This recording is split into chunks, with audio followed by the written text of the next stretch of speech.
السلام علیکم ورحمۃ اللہ وبرکاتہ. بسم اللہ الرحمن الرحیم. زما محترم ملګرو او تاجر اتحاد برادری، ستاسو دا کم میټینګ چې نن او ستاسو دا کم د حال کې د ټیمه راغونډه ده، خاص کر دا د بجلی په حواله سره. حقیقت خبره دا ده، زمونږ حاجي صاحب محترم خو ډېرې تیزې خبرې وکړلې او سختې خبرې وکړلې. کله چې بنده دا تیز او سختې خبرې کوي نو دا هله کوي چې کله بنده تنګ شي. تنګ آید بجنګ آید.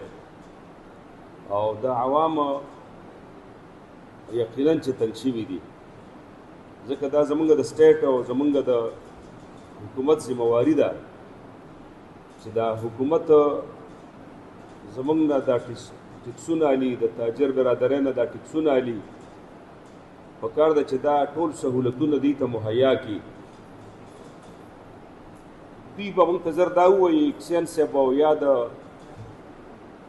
حکومت دا کم چې نماینده دغه دي دا افسران دي چې یاره خلک غلا کوي او موږ ته د بره نه دا لوډ شیډینګ دی او دا دي هغه دي. تاسو دلته څه له ناست یې؟ دا دومره غټه غټه تنخواګانې او دا دومره غټ غټ سهولتونه چې تاسو له حکومت درکړي دي، دا بنګلې یې درکړي دي، دا لوی لوی ګاډي درکړي دي، دا دومره غټ غټ سهولتونه درکړي دي، د دې دپاره درکړي دي چې تاسو به د غل لاس هم نیسئ، تاسو به د ظالم لاس هم نیسئ او تاسو به قوم ته حق حق وررسوئ چې کوم حق د قوم دی. او چې نشئ ورکولی دا حق، نو تاسو رضایت ورکئ، لاړ شئ د دې سیټونو نه. نو یقینا چې دا عوام تنګ شوي دي. لکه تا چې کوم د لوډ شیډینګ فارموله په کومو پیډرو باندې او کوم لوډ شیډینګ چې کوم شیډول دی هغه دې جاري کړی دی، نو تا نه عوام دا توقع کوي چې حق باندې زیات ماته مه راکوه.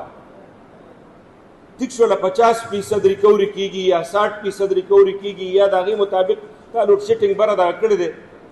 خو اوس چې هغه هم ته داسې راپرېږدې ما ته چې هغه ته ما ته 5 منټه راپرېږدې، نو بیا 10 منټه بیا نه وي. بیا زما چې کوم کور کې د ګریل وي صارفین کوم فرج دی وغیره هغه سوځېږي. نو یار دا قوم به څه کوي؟ دې باره کې زه تاجر رونو ستاسو ورور یم. یقینا ستاسو اواز به زما اواز وي، زما اواز به ستاسو اواز وي. او انشاءالله چې تاسو په دغه سړک باندې ناست یې، زه به هم درسره ناست یم. او چې تاسو مطلب دی چې کوم ځای ته ورځئ، د ډي سي دفتر ته ورځئ، زه به هم ستاسو نه مخکې یم انشاءالله. خو دا خبره ده چې یاره موږ خو دا غواړو چې زموږ قوم ته سهولت ورکړی شي. موږ جنګ نه کوو، موږ وجلم نه کوو، موږ اسم نه کوو، خو لکه دا غواړو چې یاره قوم ته زموږ سهولت ورکړی شي. او د بازار مطلب دی چې لکه څنګه دی وي حاجي صاحب چې یاره مثلا لکه زه بازار دکان هم بند کړم، دا خو تا ته نقصان دی او تا ته مطلب دی زه به داسې کار بیا ټیک د کوم چې په هغې باندې تاسو ته لکه مطلب زوره نه درکولی شي. په بازار کې مطلب که زه دکان را بند کړي او بس موږ اړتال وکړو، نو ټیک د زما دکاندار ورور ته خو نقصان وشو، خو موږ به بیا راځو، بیا به مطلب دی چې دغه بجلیګر نه محاصره دا کوم چې بجلیګر زموږ دی د وابډا د هغې نه به محاصره کوو. بیا به موږ مطلب دی چې راځو دا قوم به روباسو، ستاسو د دفترونه به محاصره کوو او موږ فوراً دا وایو چې یاره موږ ته دا بجلی دا نظام ټیک کړی شي، او که ټیک نه کړی شي بیا چې تاسو څنګه اواز انشاءالله به زما هم اواز وي. واخر دعوانا